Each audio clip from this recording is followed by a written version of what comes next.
তিন ব্যক্তির জন্য জান্নাত হারাম।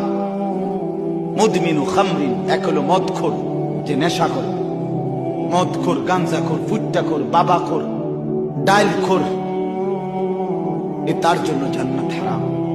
দুই নম্বর আকুল ওয়ালিদাইন, মা বাবার অবাধ্য সন্তান, মা বাপকে যে কি দেয়, কষ্ট দেয়, ওই অসভ্যের জন্য জান্নাত হারাম।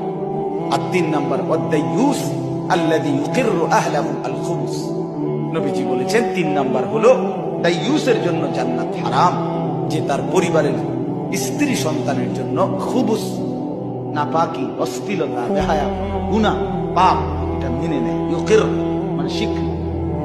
তাহলে আপনি এটা মেনে নিচ্ছেন, কথা কন না কেন? আপনার ঘরে যে টেলিভিশন চলে, আপনি এটা মাইনে নিচ্ছেন না?